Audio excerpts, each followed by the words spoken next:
Alright guys, and we are back. Sorry for those technical difficulties. We had a power outage here at the booth.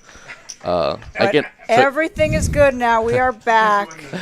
I can already see the jokes coming. Yes, we did pay the electric guys. I don't know what happened. But in the midst of all that, we did lose another player in seat 9. Ah.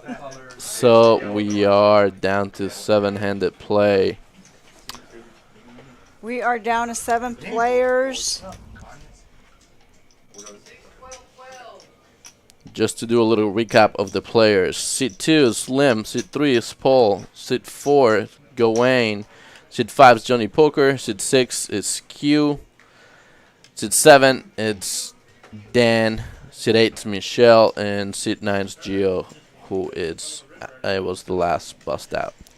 And Q holding the big stack right now at 346,000. And everybody else seems about pretty close, except Johnny Poker. He has 244,000. So it could be anybody's game. Anybody's game. We see Slim here with pocket deuces.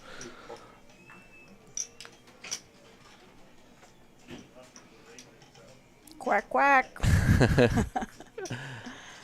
The Gawain seems like he called. Or is he in the... No, he's the big blind. Small blind completes. And they're taking a flop 4 ways? 4-way action.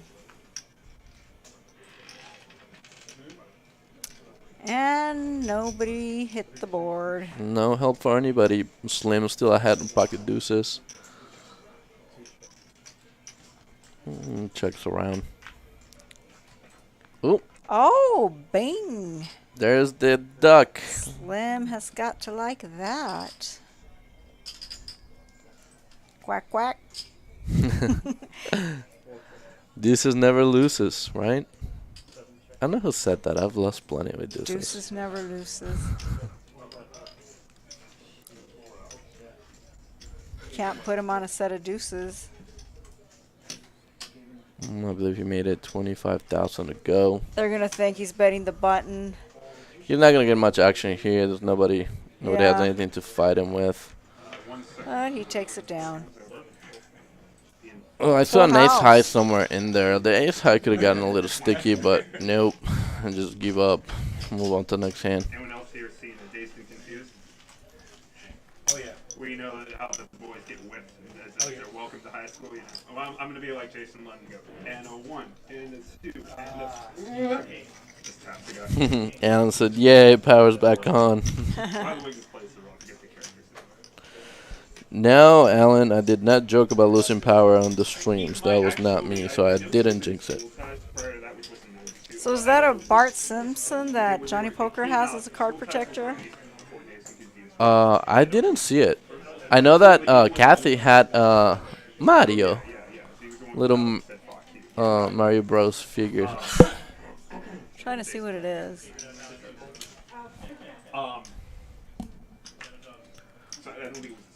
No, it's a minion. Okay, I saw it. Yeah, Okay. it's the good old minion here at GPC. It's a tradition. You gotta feed the minion. You know, you gotta give him some chips.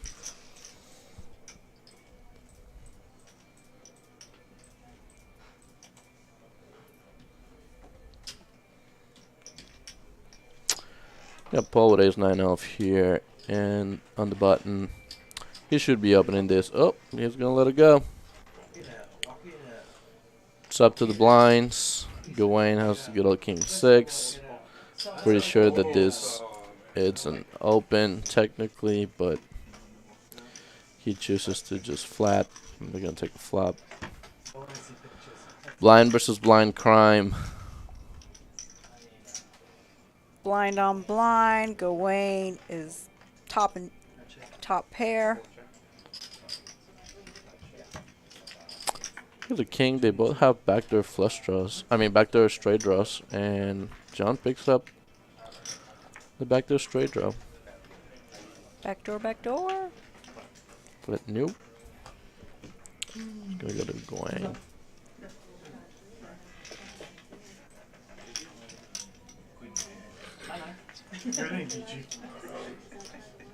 I draw. Where are the stats? Can we see some stats? Sure. Let's look at some stats here. All right, let's see who has the highest VPIP. VPIP stands for voluntarily putting money in the pot. And it looks like it's a tie with Gawain, Johnny Poker, and Dan at 37%. They're equally aggressive.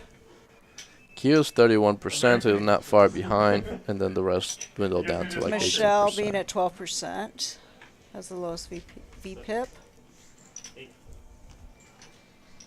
I'm gonna go ahead and say that Michelle is gonna close out the deal. I don't know if I can stand John. Ooh, Paul has aces. I was gonna say I don't know if I can stand John having another bracelet or ring or whatnot. So I'm definitely rooting for Michelle. Oh, and Slim has pocket eights here. We're gonna see some action in here. Absolutely.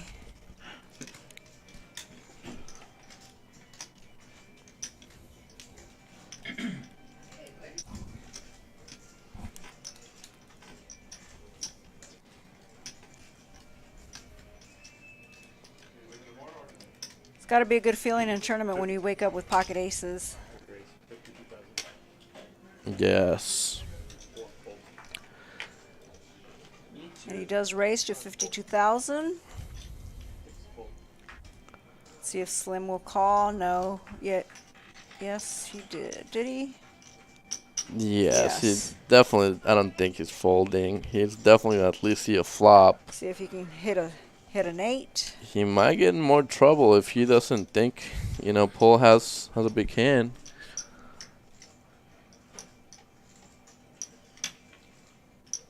Oh, wow. He just lets it go. Okay, See? so he didn't call.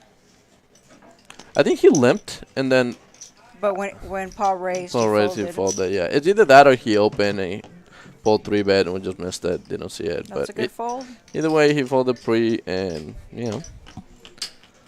didn't lose any more chips.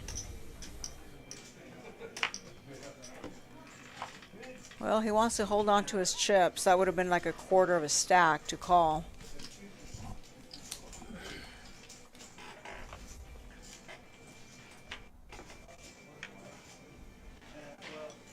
That's the beauty of this game, Sometimes what you're supposed to do is not necessarily the best decision for that particular setting. There's a lot of different things that come into play. Table dynamics, a lot of different things, yeah. And Well, Paul is a very solid player, so he does get the respect. yeah, everybody knows that he's not getting out of line all that much. Oh, and here we see Johnny Poker at pocket Now, fives. if it was you raising. Yeah, I mean, people from different poker rooms would like to call. Johnny Poker opens it up to 36,000. The blinds are 6,000, 12,000, 12,000 right now, so he's opening up 3x.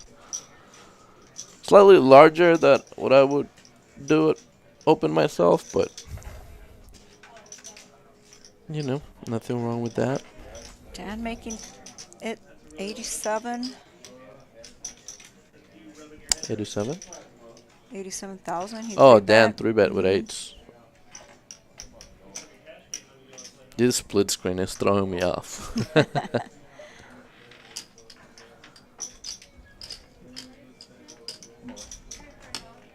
It's a good raise. He calls, or did he go all in? He went all in.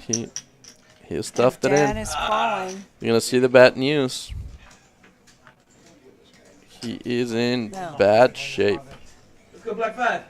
Let's see what happens.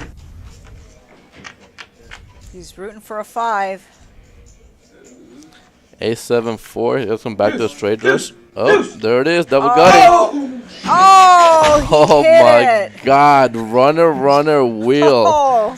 He makes it straight with pocket 5s. Oh, And he does not look happy. He's like, oh, I can't believe you hit that. sends the pocket 8s home. He had him cover, I'm pretty sure.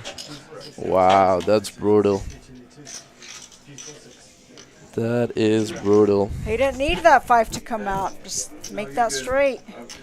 Well, the 5 would have done it for him also. But that was the other way to get there. It's pretty painful on the river too. Just runner. Yeah. Wheel. That's rough.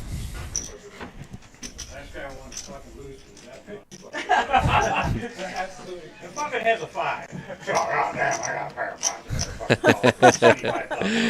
You see there, Dan not very happy Of about course the way not. he lost. Alright, bud, take care. GG, Mr. Dan. You fought a well-fought battle.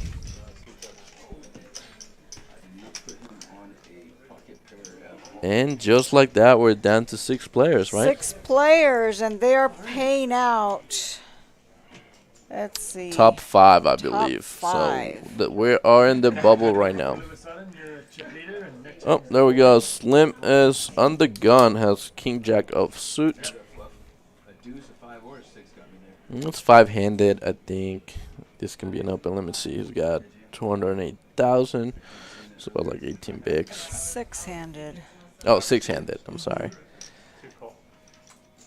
Oh, he goes ahead and limps in.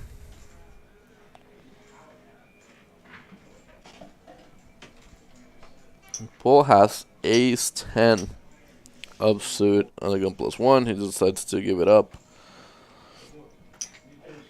Gawain has a suited baby ace. Relatively the same stacks.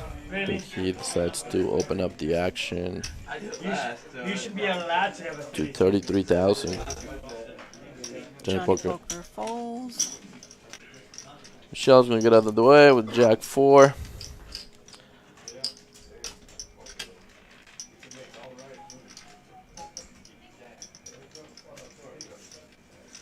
So Gawain raised it to 33. Slim's just gonna limp fold that. I don't think I like that play very much. If he's not gonna raise it up, I think I'd much rather just like fold pre. But what do I know? Sometimes everybody limps and you could see a cheap flop. Yeah, but I mean, if you're gonna limp fold that hand, I think like long term you're just like it's a leak. Like you're gonna be like just losing chips left and right. That one time, you know, that somebody doesn't open. Tell that to Daniel Negreanu. He likes to limp. Yeah, he likes his mobile. Yeah, but his mobile doesn't mean, like, for example, his mobile, No, he would not probably. small ball. He says limping is pimping.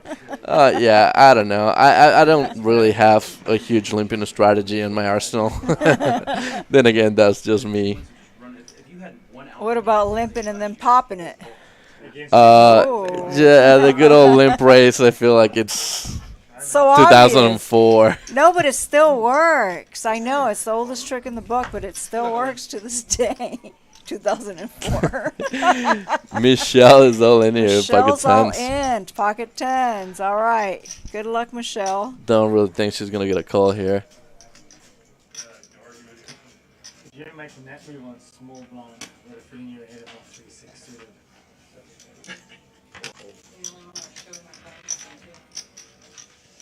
See, I was right. I told you you were good. Hold on, wait. Alright, she's still ahead.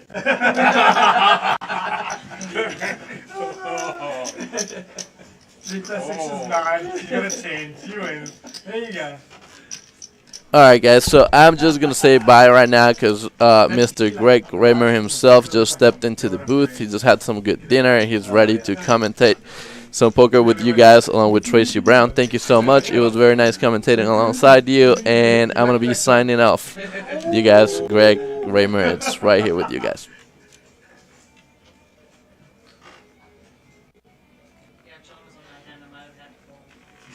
Right?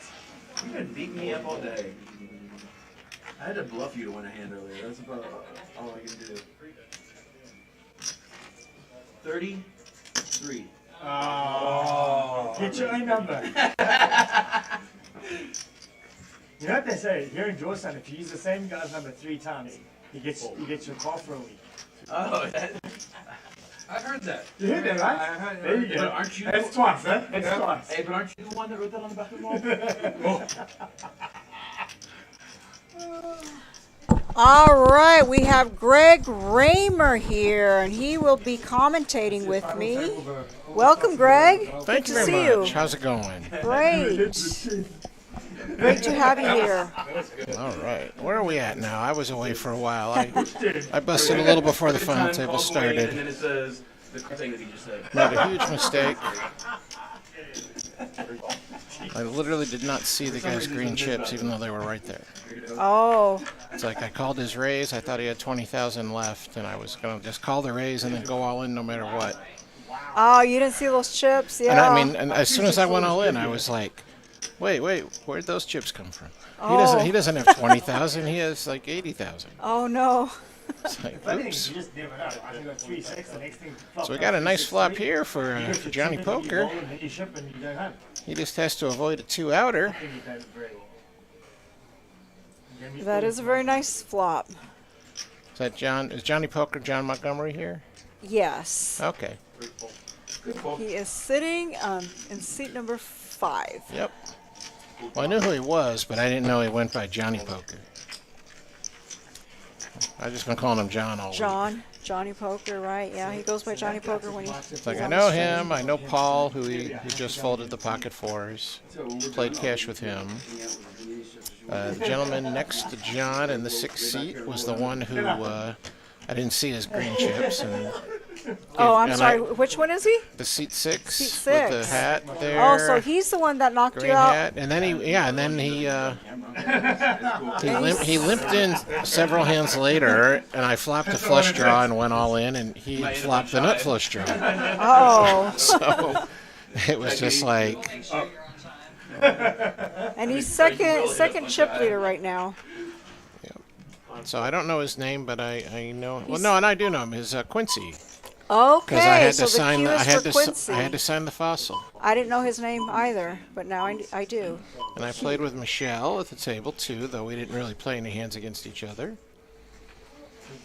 And then the gentleman now was just folded in seat 2. I'm not familiar with him, but that's all right. We'll get to know him as we watch the stream play out. So we're on the bubble right now. Yep. 5 spots paid. Bubble is this is one of the places where the best players really gain a lot of equity, because they know when to run people over, and Especially if you're a when big you stack. can't.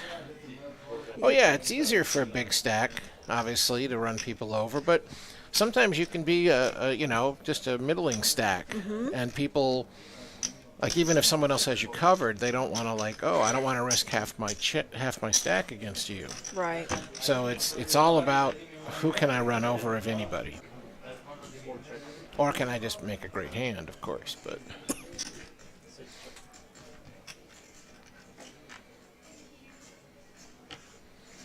So we got a very slow hand here. Now that's one thing that Quincy was doing. He was limping a lot. And this late in the tournament, you don't want to be open limping. If your hand's good enough to play, you should come in for a raise most of the time. And if you don't come in for a raise, it should be for a real specific reason, like I have this aggressive player behind me, and I'm going to limp in, Right. and they're going to raise with a lot of hands, and then I can re-raise when it comes back to me. It should be something specific like that is the reason you're choosing to just limp in. So, it's worked out well for him. He busted me because he limped in, because if he'd raised, I would have folded 6 high. And instead I flop a flush draw, okay, now, because I'm short. What hand did he have?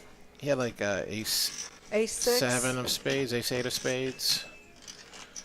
Ace 7 or ace 8 of spades, I had 6-3 of spades. Okay. But it's if he raises pre-flop, I just fold. Right. And so in that case, because he limped, that's how he got all my chips. But, in other cases, it doesn't work out so well. And now he lets me see a flop where I hit 2 pair or something, Yeah. and then now I win chips instead of just folding, and he takes it down. You can play great and lose, you can play bad and win, but in the long run, the more you make the better decision, the more optimal decisions. often you're gonna do well.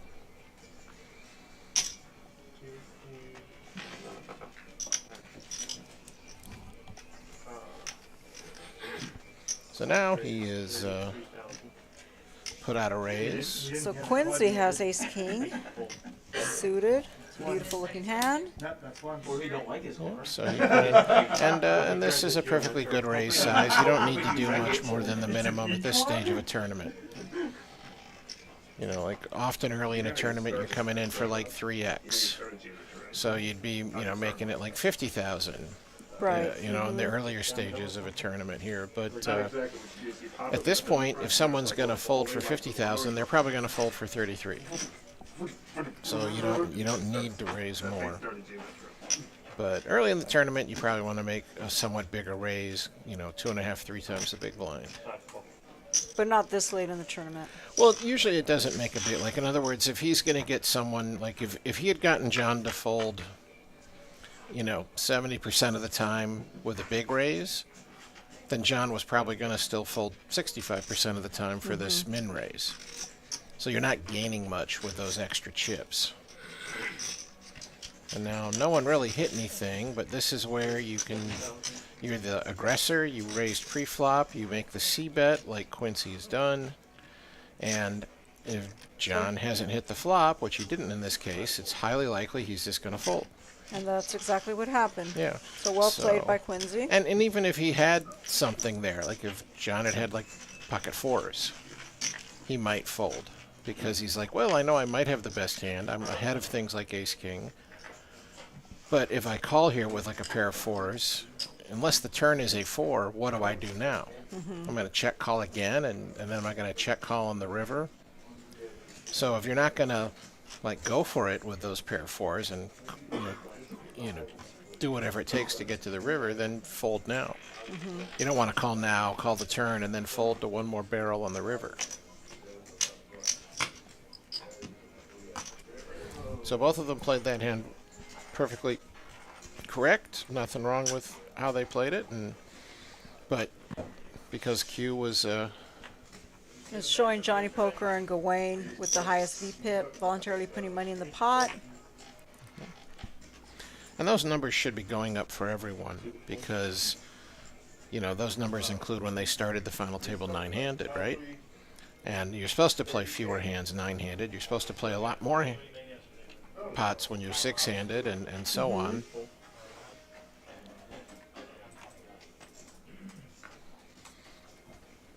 So no one has a real hand yet, but Gawain is going to go for it on the button with 8-6. It's not a good hand really, but it's good enough.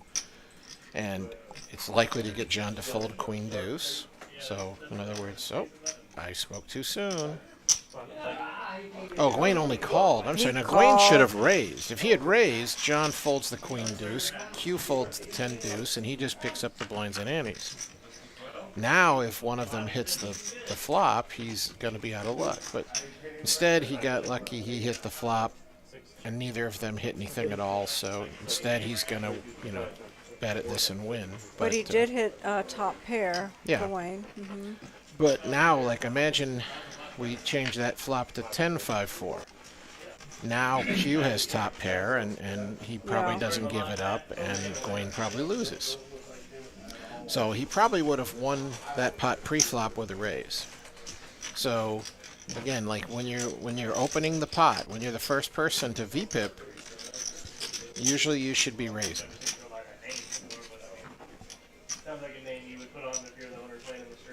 It seems like nowadays people are defending their blinds pretty hard. Sure, but if I raise your blind and you defend it super wide, then that means you have this very weak range that it's hard to make really strong hands with very often, and so now I can outplay you after the flop anyway. Right, and it is difficult to win in the blinds. If you had, like, Q had 10 deuce, if he had defended from a raise with 10 deuce, like, what does he do? If he doesn't flop 2 pair or better, he isn't happy with his hand, and it's really hard to make 2 pair or better. So he's putting himself in these insanely difficult spots with a hand that's almost always behind and out of position. So that's why you don't defend your blind with those kinds of hands.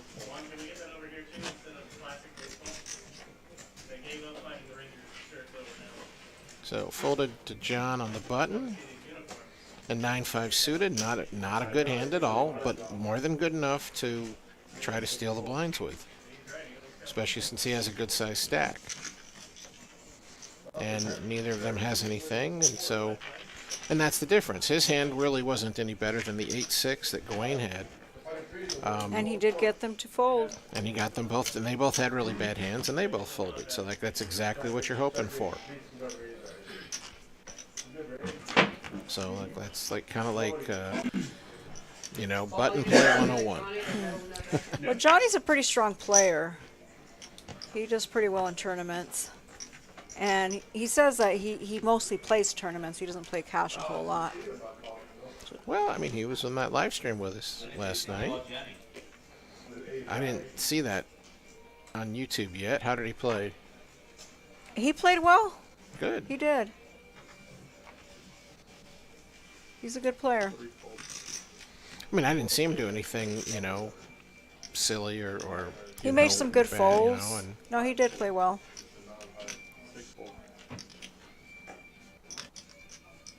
It's hard to say that someone's like a good... When you play with someone for the first time, it's hard to determine that they're a good player because they're playing well. It's more of how much time goes by before I see them do something really silly or kind of like, okay, there's no good reason to do that. So when you see someone make the donk play quickly and repeatedly, then you know they're not a good player. Right, yeah. You see someone not do anything silly for a long time. If enough Then you give them the respect. If enough time passes, then they probably are a good player. But Look at Michelle. She goes all in. with the middle pair Or top pair. nope, there's an ace 10-8. She has middle Or pair. middle but pair. she's just saying, hey, I probably have the best hand here, and so I'm willing to risk it. And she's below average stack, and Slim's even shorter. So like who's the who can, that's who she can pick on, especially on the bubble.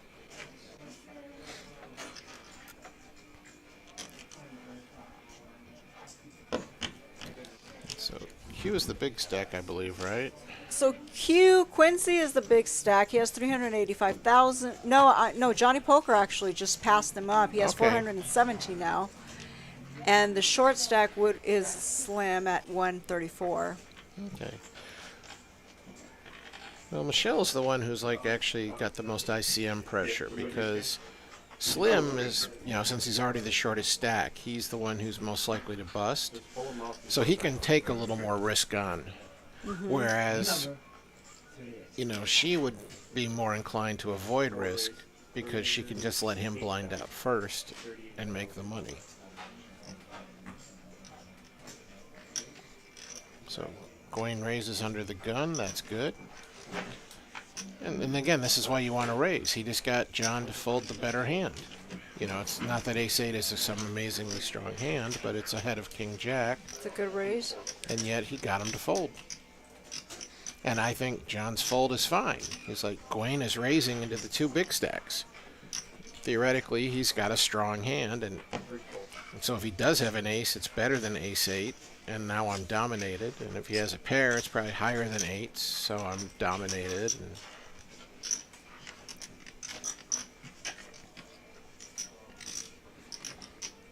And again, that's just the value of aggression. Obviously, whenever you play poker, what you want to do is be like world class and play perfect. But to the extent you make mistakes, if you make aggressive mistakes, it probably works out better.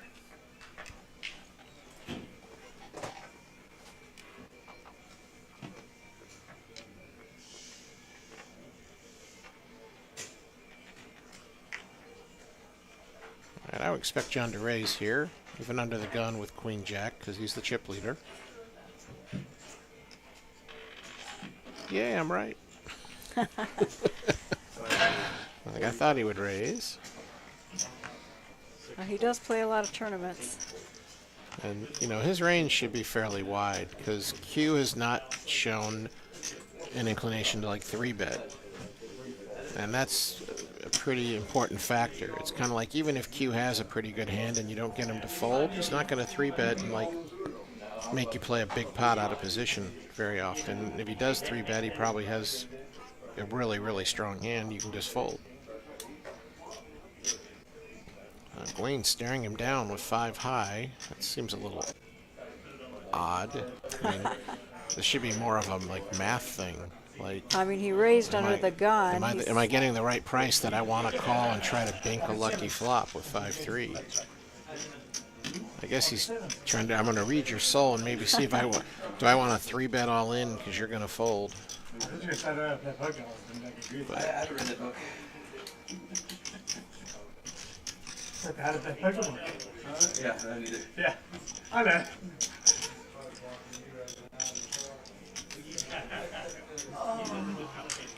John, you like tossed the minion down.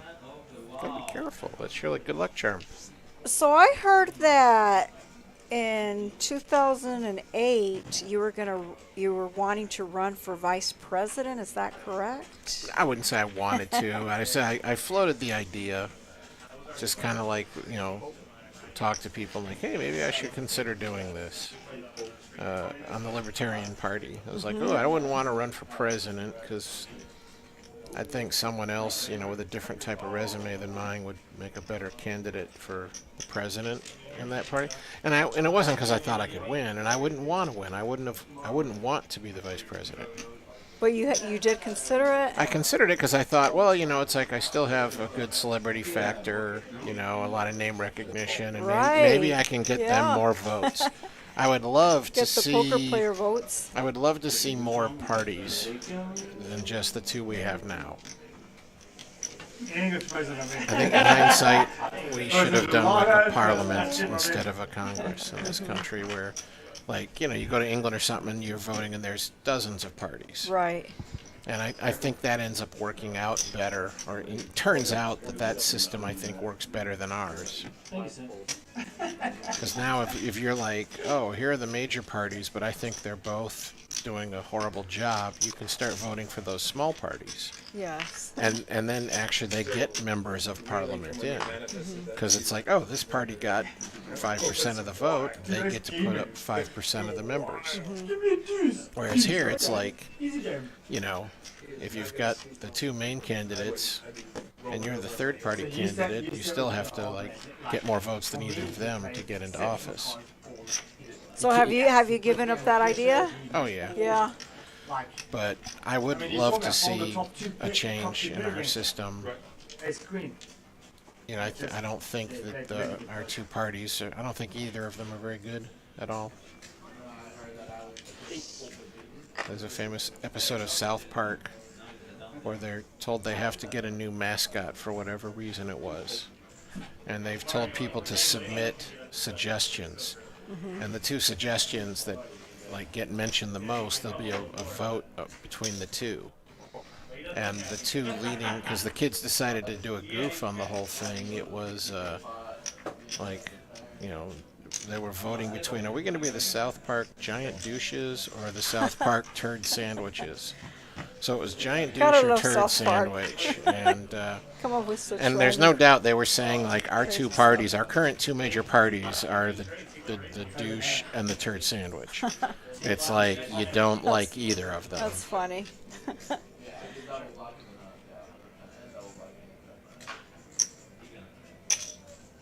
All right. Not much of much. So Gawain limped in again on the button, and now they've checked to him, and he's betting bottom pair, and it's going to work. But again, I would much rather see a raise with any hand he wants to play. If he's gonna play that button hand, he's better off raising. So it worked out, but all kinds of bad things could have happened. We saw that John had ace 3. Now it comes instead of what it was. The board comes like ace king 7.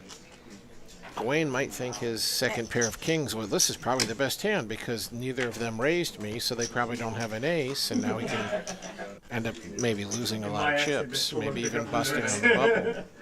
What's he saying? John. What the hell did he say? Is that happy birthday? Is happy birthday copyrighted? Yeah. sometimes what the players will do, and I'm not accusing him of this because I don't know him at all. I didn't play with him. We weren't dealt into even one hand together at this tournament. We were always at different tables. Yeah. But sometimes players are like I'm gonna just call because I want to see the flop before I risk too many chips. And so in other words, they think they're playing it safe, doing A lot it of that players, way. especially lower buy-in tournaments, they do think that way. It's like I want to play it safe. I don't want to take too much risk. So I'm just going to see a flop first. But it's kind of like if they would have folded. Quincy has pocket kings. Yeah, John just limped from the from the button. Oh, I should have raised John. I mean, it's going to work out better for him this time because Yeah. he can fold now to this big raise. And Michelle might even just choose. Oh, she's called. So Oh, she's calling. Oh, the big blind. now though he's Oh. kind of like, ooh, do I want to I'm in position with suited connectors. I might bank a big flop and have half the chips in play here if I get lucky. Quincy's got to feel pretty good about this. He's got 2 callers, and the pot is 160,000. Yeah, this is gonna be a huge one. If this crushes John and makes him put, now John's got gut shot and flush draw. Yeah. I mean, It's actually- he's he's like actually 50-50 against the Slightly kings. ahead, actually. Well, yeah, because Michelle has one of the kings gone already, so now he becomes the small favorite, and he probably goes all in here. Because he's kind of like, how can you call me? Like, Q, how can you call me here unless you have a set or something? And if you do call me, I have 12 outs twice. But no, he's going to try to hit first, which isn't a mistake in this case, as long as you think you're going to get paid off when you hit. And he So would you have shoved there? I think it's close. I think it depends. This would be a reason not to shove. If you think the opponent's going to slow down at any scary card, then it's like, you're going to get to the river for It free. went check, check. And instead, John has nothing. And so the question is, I suspect Q's going to check again. Will John try to steal it, and will it work? If you're going to steal this, John, make the same bet you'd make if you actually had a 9. No more, no less than if you actually had a 9. I think Quincy's going to call. I don't think he likes to fold. It's a pretty big pot, It's a 230,000. huge- I don't think that included the last bet in that 230. Okay, 307,000. They bet 120. They put 240 in on the end, and So Johnny guys just lost a good amount of Yeah, chips. that pot was over 400,000. Even if you feel on the X. That pot was 25% of all the chips in play, give or take. So that was pretty huge. Yeah, well, it was a really big draw Johnny had. Yep, and that was part of the reason though. If John had come in, I hate to keep harping on this. If John had raised his button, Q would have 3-bet, and it would have been big enough that John would have folded. Then John would have folded. And he would have then lost his pre-flop raise. So if Right. he had made it 35,000, and then Q's going to make it 100, 150,000, and he's going to fold and never know because we don't see the flop. But at least then he would have just lost 35 instead of losing 150. Actually, he lost 225. So that's hindsight analysis I'm giving you as to what would have No, but been. it is a very good analysis. I mean, But he- it just shows you that sometimes playing it safe isn't actually safer. right, you get in trouble that way. If it folds to you in the small blind, I'm sitting here in the big blind, and you have a hand you think you should play, but you only have 8 big blinds. It's safer for you to just go all in, Absolutely. because then I fold often enough that you just steal the blinds and Look at this innies. flop. Huge flop for Michelle, but Slim doesn't have anything. I mean, he's drawn dead. She bets, he folds. Yeah. So again, she limped in. I take it. And Looks that way. I mean, if it had come Jack, Queen, then she would be busting him out, and it would have been fantastic. But instead, she gave him a shot at maybe getting lucky on her. So like I said, sometimes avoiding risk is more risky. It seems like it's safer, but it isn't. There's a hand I'm working on my second book, and the book is just going to be like a whole series of like 50, 60 poker hands that I break down that I was involved in. And one of them I wasn't really part of per se. I was at the table, but I didn't play it. But it was a final table of a big event, an HPT final table. So we're talking like a $1,700 buy-in with several hundred entries. It's over there by the table. I was wearing it earlier. 6 figures for first and all this, and we're down to it was something maybe like 7-handed. And the guy who was the very clear short stack gets dealt pocket kings, and the chip leader raises, and he just calls. He just calls. He just calls, even though he's the shortest stack, and he's like an old school player, and I almost am sure that his thinking was like, well, I have kings, but let's see a safe flop before I commit all my chips. So if an ace comes out. If an ace comes out, I can like save my stack and not go broke here. So he just calls, and the flop comes ace high, and he folds to the continuation bet. But the chip leader had queens. Oh. So now he's like called the raise and folded when he has gone from a huge favorite to a monster favorite. Oh. So now instead of, and if he'd gone all in, the chip leader absolutely would have called him with 2 queens, Absolutely. and he almost certainly doubles up. So instead of doubling up, he played it safe and lost a small pot instead. So playing it safe isn't really the right way. Well, and if he had, like, if the flop had come queen high, he would have said, okay, that looks safe. And then it turns out he would have been putting the rest of the chips in while he was drawing almost, to 2 outs. So it's like you can't be sure, like, that flop looks safe, but that doesn't mean it is. So what's the name of your first book? Fossil Man's Winning Tournament Strategies. Oh. And that's a little more traditional. It's like, here's a chapter on, short stack strategy. Here's a chapter on slow play. Here's a chapter on continuation betting. So all the different concepts that, you might want to think about as you're playing the game. And do you have a name for the second book? I haven't settled 100% on the name, but like I did my live seminar here on Wednesday. When I do the live seminar, it's lecture and Q&A in the morning, and then we do live hand labs in the afternoon.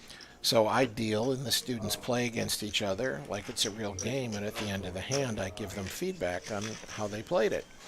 So I decided, well, since my first book was kind of like the morning session, the second book's going to be the live hand labs, but I just took all these hands that I had played over the years. So, like, the reason that hand was included is because it was a live stream final table. So I went and I won that tournament. So I went back and watched that live stream, and I got all the hands.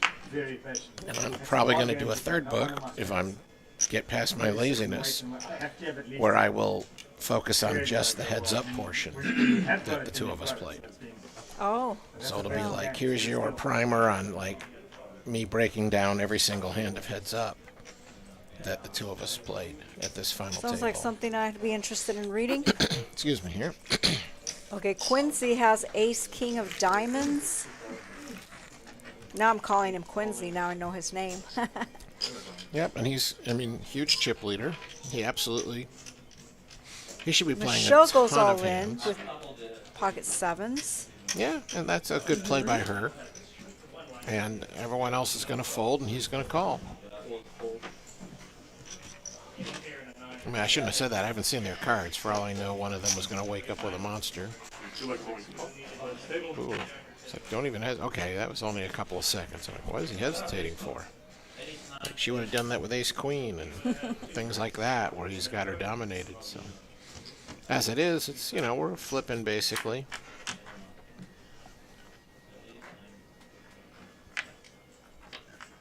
And not flipping anymore. Close, really close. Oh, 5 Five? or a 7. Nope.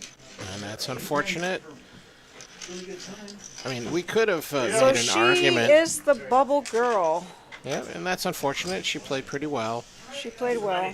I mean, in a normal situation, that's 100% correct how she played it. Now the question is like, oh, wait a minute, I'm on the bubble. Should I avoid this risk?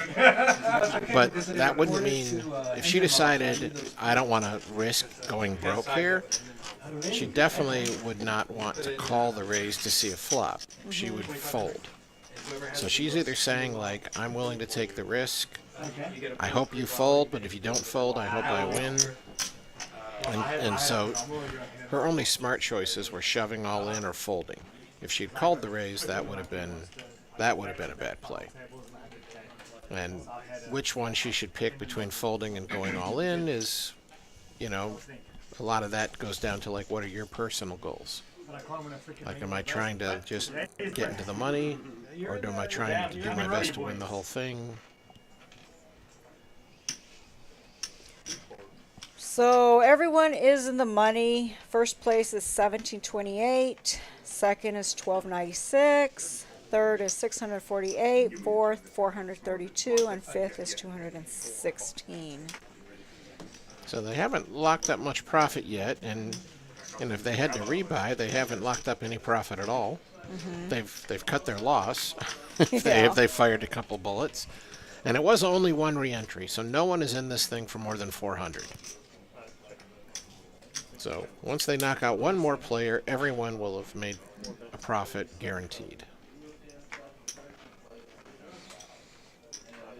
All right, so Gawain's on the button, coming in with a raise. And again, if he's going to play that hand, he absolutely should raise. And he got Q, the chip leader, to fold ace-5. And that's why you should be raising in those spots. Like, if he's going to fold ace-5 when he's the chip leader, then, like, why would you want to call with anything? Like, just raise and deny him a chance to see a free flop. And if he has a good hand, well, then you got to decide what else to do after that. But, you know, here he is with this massive chip lead. What has he got? He's got over half the chips. You know, and Gawain's in second place. 867,000. Yeah. Gawain has 382, and so it's like Q should be bullying everyone, and then Gawain should be bullying everyone but Q to some extent. You know, again, you never bully anyone if they won't let you. I mean, it doesn't matter if they're supposed to let you. If they won't let you, you can't bully them, because then you're just throwing chips into a pot hoping to get lucky. But if they're going to let you bully them, then you bully them. And we got an all-in. And he might get called now that we're in the money. But I like this. Given slim stack size, Q is going to have the best hand most of the time with just the piddly old queen high. Right. And then here, he didn't get lucky. Oh, now he's got him drawn bad. So, Queen before. you know, but Q 100% played that hand right. Yeah. He absolutely was just supposed to shove, because Slim probably folds if it's like a really bad hand. You know, if it's Jack high, 10 high, 9 high. You know, it's not suited, it's not connected. He probably is folding like half of his hands. So I would have said Q going all in with any two cards was the correct play. So I like to see that aggression from him.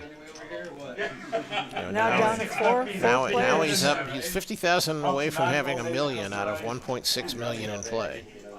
So he's just crushing. Quincy, and he's the one that knocked you out, right?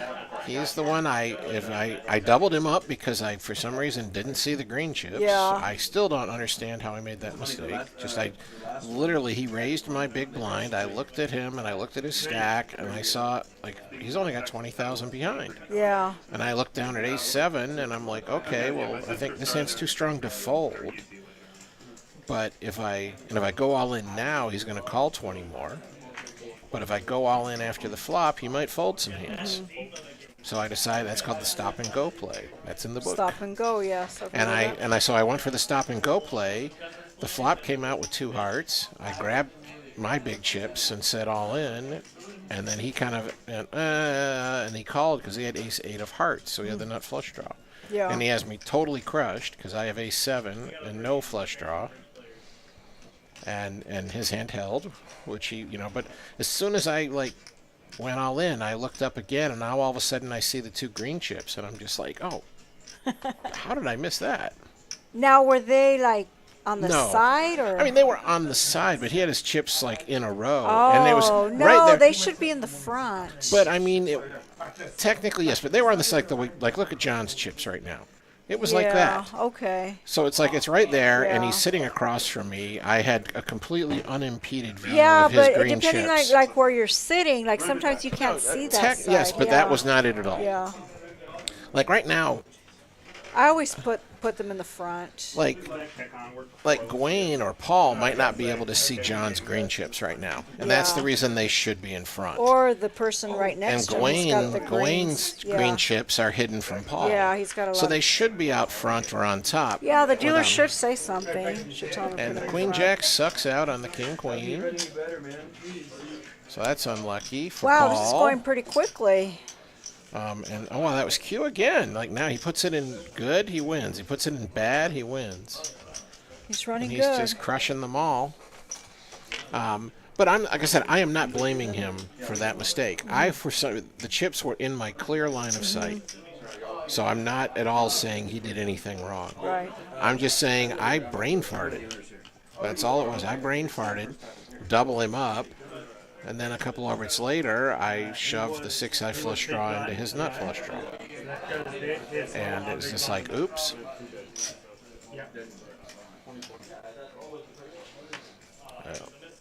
I'm trying to figure out who's what in terms of the. But that's lines. happened to me before, where in a cash game, I didn't see a guy's chips. He had like a couple $100 extra on the side. But it helped me out because I won. Yeah, Yeah, I mean, it's a tough spot, but that's where you actually have to depend on the dealers to really be on top of that, telling players, hey, those need to be visible. They need to be out front. I had a scenario happen to me in a cash game over 20 years ago, before the poker boom. We're playing No Limit Hold'em, and that was very uncommon at the time. All the cash games were limit for the most part. And this was like 2 5 blinds or 3 5 blinds, and I would always buy in like insanely deep, just because I wanted to have everyone covered, because people were just so bad back then. Oh, I can imagine. And they were horrible at No Limit, and they were easy to read, and so I bought in for 5,000, and this guy joins the game, and he has a rack of red, and he puts his chips out. And he's been playing for an hour, and he's lost some pots, won some pots, and he basically still has 5 stacks of red, but now he has like a couple hundred in green on top. And he and I play a pot, and he has now like made a bet that is the rest of his green chips. And I don't remember the details as to like what cards I had or anything, but I was confident I had the best hand. So it's like, well, if I'm going to raise here, I'm going to raise his last 500. So I announce verbally all in. And, it's back on him, pause, and then he's like, well, I have this right. And from the bottom of one of the back stacks of red, he pulls out a $5,000 No. chip. 5,000, like he actually has me covered or close to it. He had it hidden? And like, he said, I had this right. And I'm like, how could I? And I said, how could I know you had Right. that? Like, it was never visible at any moment in time. Oh. And, and then someone else says, like, call the floor. And the floor comes over and made the wrong ruling. What did they say? The ruling he gave was just like, well, it was on the table, so it counts. And it's just like, no, that's not the correct ruling. Like, you have a hidden. It'd be one thing if he had a hidden $100 chip. You might say, like, what's the big deal? Wow. It's 600 So instead of 500. what casino? What place was this? Well, this was when I lived in Connecticut years ago. I'm playing at Okay. Foxwoods, and but it was a scenario where it's like normally you're playing limit, like. So Yeah. if the guy had a hidden chip, what does that matter? It's like an extra bet or two. But Here you're playing it's- no limit. Now he has 10 times as many chips as I thought. And I certainly would not have gone all in for like he bets 200. I'm not going all in for 5,000. Yeah. And So obviously he was hiding it on purpose. I think he wasn't so much hiding it on purpose as like he felt like I need to protect this so someone doesn't run by and grab it. You know, and he just didn't understand that you're supposed to put it out invisible. So I don't know that he was actually trying to angle. I don't think he was intentionally misbehaving. Okay. And then after a while, he folded. And even there, I was kind of like, as I'm sitting there after the ruling, I'm like, I don't even know if I want, like, now that we know I thought I was betting 500, like, I might want him to call the 5,000 because there's a good chance I have the best hand. Yeah. You know, but I'm not sure. All right, John's all in. He's taking his shot with 9-8 on the button, and I like it. He doesn't have that many blinds left. And there's a good chance he can get hands like, especially like this Jack 5, that, you know, it's technically a better hand, but I don't want to call, you know, a raise with Jack 5.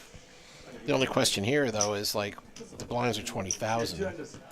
He's going all in for only a few blinds. So. Yeah.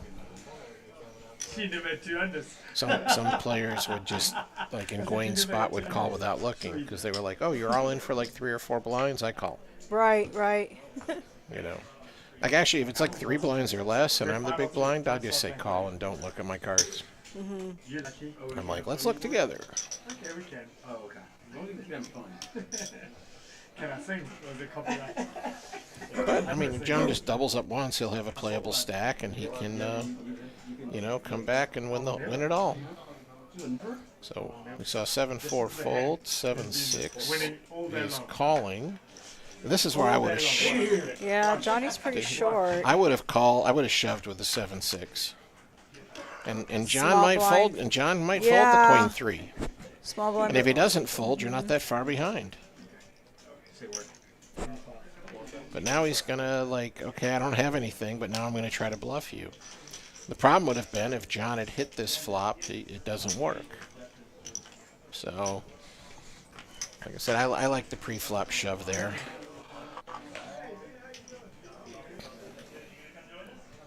So John has been the most aggressive, but I bet a lot of that's still I mean, our VPIP counts the whole final table, so, you know. You're paying 2 million, right? 3,000. Well, this is going to be the last hand at this level, and then it's going up. Because he already started shuffling. How do you guys measure aggression frequency? What does that stat exactly mean here?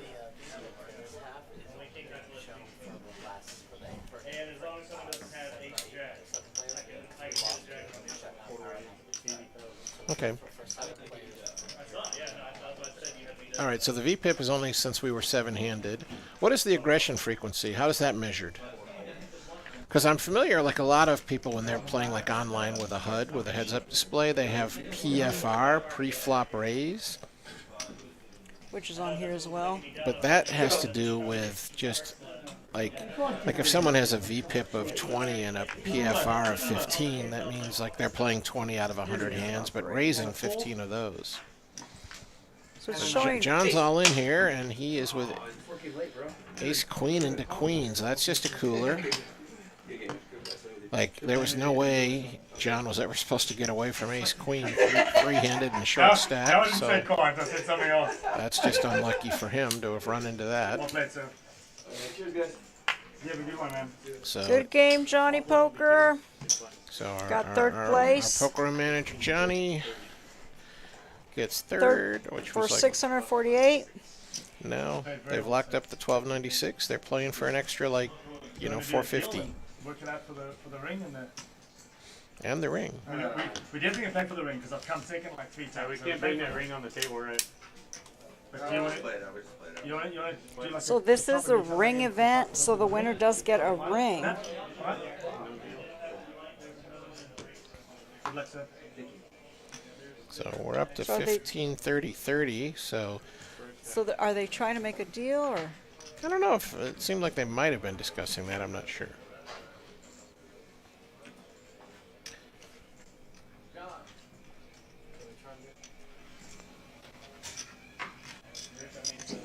So Gawain is technically ahead here,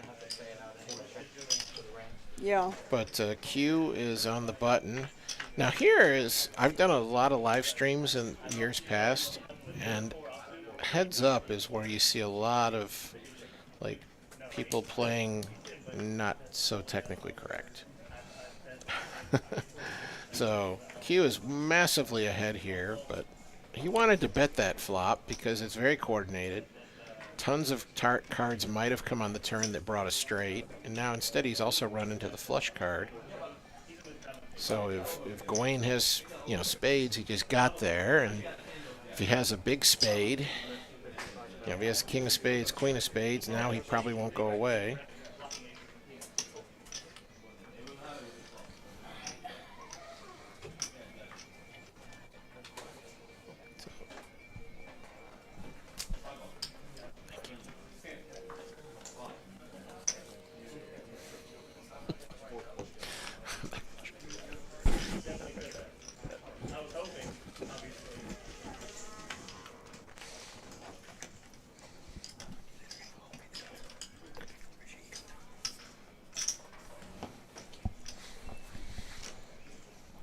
So like I said, I've done a lot of, commentary while I'm just sitting here by myself doing commentary. And so I've done a lot of the heads-up commentary. And out of all the players, so far I've seen one player who was, to put it a little harshly, not incompetent at heads-up poker. Have you seen Tracy Brown at Heads Up Poker? Of course not, because then I'd have to say two people not incompetent, right? Oh, thank you. So, Wayne, my philosophy here is like you should be open raising your button the majority of the time. I love Heads Up Poker. It's my favorite game. Like and I like to just min click all the time. So yeah, like Gawain raised to 60, fantastic. And 9-7 off is definitely a defense. So far they're both playing this hand, perfectly well. And it's going to be a very lucky flop for Q. And I like the check. We got the C bet, which I like. 80,000 is a perfectly good number. Now here I would raise the 9-7 because there's a bazillion bad cards. Every card above, 10 and above, it's like, ooh, now. And it's hard to hit a pair of heads up. Now Q is potentially going to get outplayed. I don't know if he's going to fold to the ace, but man, if there's one card you're going to be most scared of with 9-7, this is it. So, but it's not going to scare him off. He called really quick, too. So, could also be putting him on a flush draw. Oh, yeah, he could put him on all kinds of things. Yeah. But the problem is, like, if, he had an ace, if Gawain had an ace, now he's got you crushed. And here's the second scariest card, even though it turns out, Oh, Gawain does hit it. So if he had, check raised the flop instead of check calling the flop, it might have worked. And instead, he's got 3 outed on the river. We don't know. If he had check raised the flop, maybe he gets called and had all the chips go in the middle and he loses a bigger pot. We don't know for sure what would have happened. And you didn't have an ace, and you and the king came So on. do you play any heads up tournaments? I know they used to have them quite a bit in the past, like a long time ago, but they don't have them as much as they used to. The World Series has Yeah. a couple, and almost no one really does.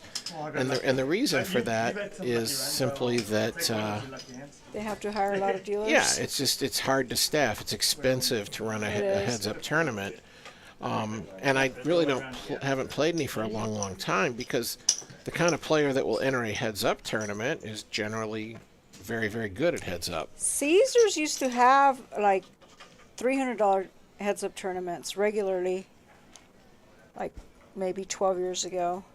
Okay.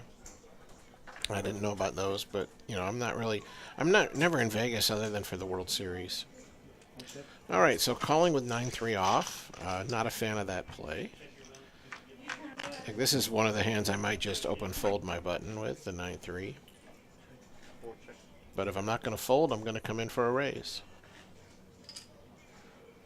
So now he's probably going to be thinking well, I didn't hit anything, so let's take a stab at this.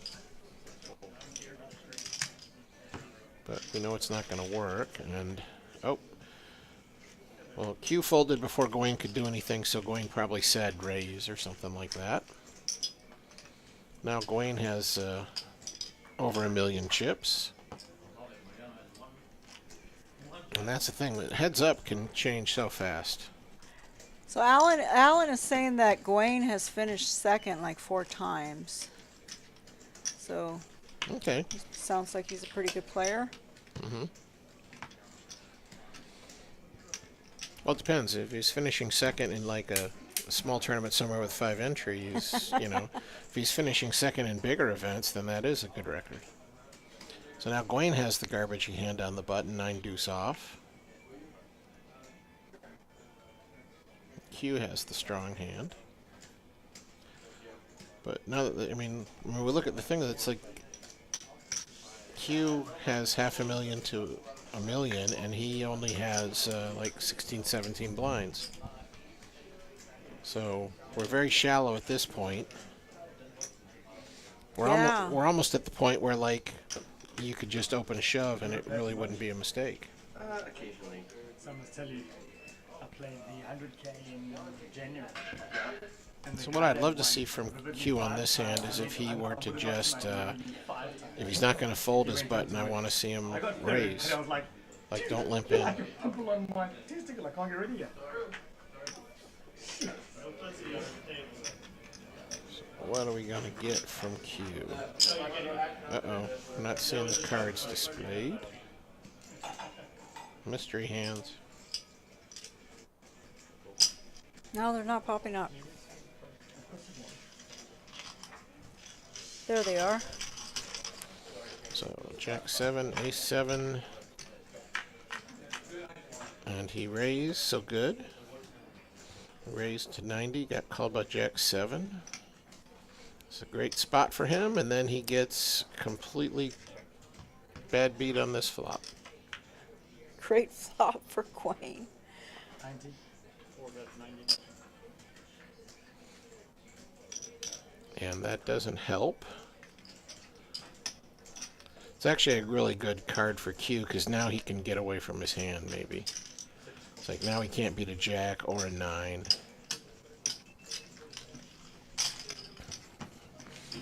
Alright, now the Jack on the end would be exciting. Oh, no, actually it wouldn't. It doesn't change anything. Another good card for Q. Maybe he can avoid paying off. I think he'll fold after this bet. I don't know if he will. I'm kind of in between, because it's hard to make a pair, as they say, in heads up. So it's kind of like, am I really going to give this guy credit for anything? Or maybe he's just, you know, like, why can't he have like 6-8? And he had a straight draw and he missed. So it can. And he shows. And he shows, and it's like, oh, that 9 was bad for him, in the sense that, you know, it counterfeited his 2 pair, but he still hit the Jack. I'm surprised he showed there. Oh, Giving him information. Ace 9, King 9 suited. Especially heads up. It always goes through your head when you're like, you flopped so Maybe hard, they're and you're friends. Like, oh, should not have done that.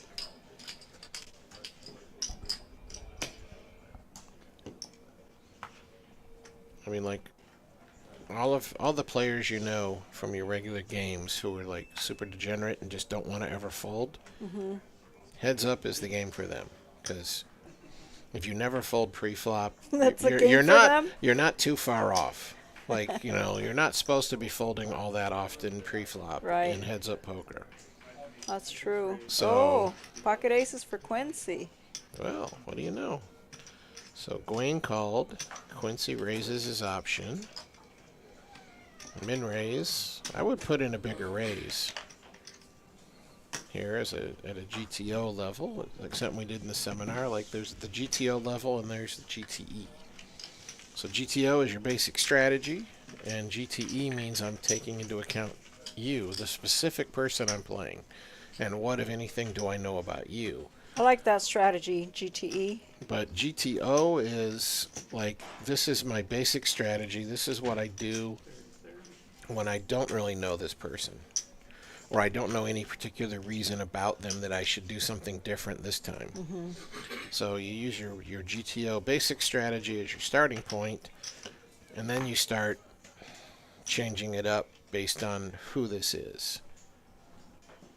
So, like, maybe you call on the button even though GTO says to raise, because you're like, if I call, I think this guy will raise his big blind way too often. And then I can re-raise and win more. So, Gawain has 4-3 in the small. Jack 4 for Q. So, he's way ahead, but neither of them has, you know, obviously any kind of great hand. Well, this is a very aggressive play to raise 4-3 out of position. It's kind of like, what now? But it worked. He's a shorter stack, but he is playing more aggressive. Let's look So at the... Q is down to like 13 bigs, so a lot of his strategy now, you know, it devolves down to just fold or shove pre-flop. You can't bump to it. There's a lot of hands where he can just shove or fold and doesn't have to really fancy kind of song, right? complicate it by doing anything else.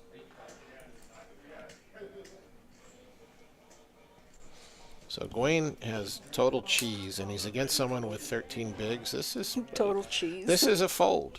This is a fold unless you just think Q's massively too tight, and then you can just shove his 13x.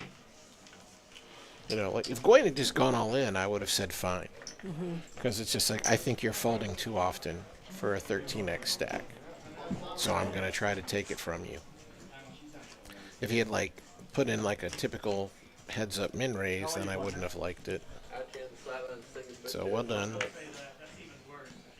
It's like you do start seeing a little more open folding and stuff when the stacks start to get here, where it's like, it's not all in or fold necessarily, but it kind of is.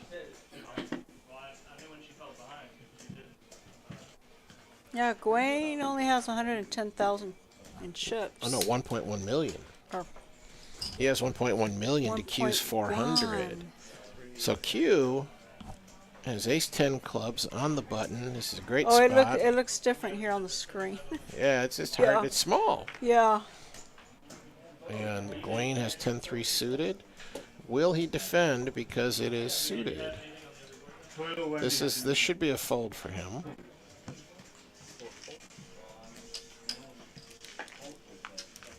Yeah, he's playing really well. I mean, I haven't seen him do anything, you know, that I would call silly or whatever, and that's kind of how you judge someone's skill level in poker. Like if you see someone make this amazing hero call, maybe, you know, maybe they were making an amazing play, but maybe they're just a calling station and like, well, I have a pair, I call. Like you don't know what they were thinking, so Yeah. it's hard to say that that hero call was actually smart. Depends why they made it. But when you see someone make a play that it's like, okay, there is no way there's a good reason for that, then you know they're not so good. And especially when you see them do multiple such plays. All right, Gawain's got a pair of eights on the button. He can put a normal raise or a all-in here with that hand. Looks like he's putting in a somewhat bigger raise. 115, yeah, so fairly big. And he was calling with king 6. I hope his plan is to shove every flop. Otherwise, I don't like the call. And it turns out if he shoved right now, I bet it would work. I mean, he can't know that, but the thing is he just called 115, and that's like over 25% of his stack. That's yeah. too much to call because you're hoping I'm going to hit a flop. So I don't like that call, given that he didn't follow through. Now, to him, the ace looks horrible. Like, oh, well, like, because if you have an ace, I'm basically drawing dead. But we know that if he had called pre-flop and gone all in, even though the flop looked ugly, it probably works. Gawain might fold, there's an ace, there's a 10. Gawain might fold the pocket eights.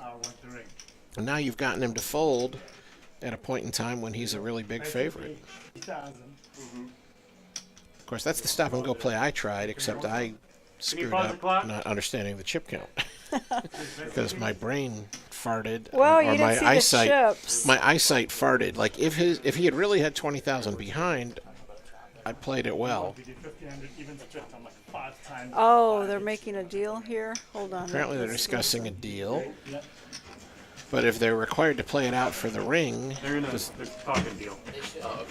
Yeah, what does the ring do for that when it's just yeah. Oh, to the big stack. Okay. I mean, that's a pretty common rule in a lot of places around the country that, like, you know, if there's a chop and there's a trophy, it has to go to the big stack. Yeah. And or if there are points, like, oh, we keep track of points here, and then at the end of the month, the top point leaders get to play in a free roll or something like that. Then it's, you know, like, you guys can chop up the money however you want, but things like points and stuff you can't chop. It has to go to the big stack. So I wonder if they were doing ICM or even chop. I don't know. It's an even chop. Okay. Well, that's a I was great just deal for told Q. That's a Yeah, I was great just- deal for Q. just He's way told behind It was an even in the chop. chip count. So That's means great. that means Gawain really wanted the ring. It's kind of like my last trip before this. I was at Pearl River Resort in Mississippi. Get heads up in the seniors event. The other guy has like over 60% of the chips.